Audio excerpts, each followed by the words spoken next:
Hi guys, in front of me is Motorola Moto E13 and let me show you how to change keyboard language.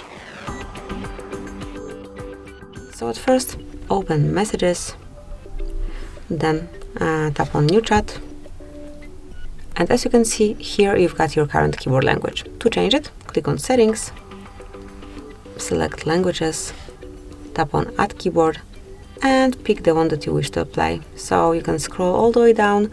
As you can see, the list is pretty long, and then select the one that you want to use. You can also use the search button and then look for the particular language that you want to apply. And let me pick, for example, Hebrew.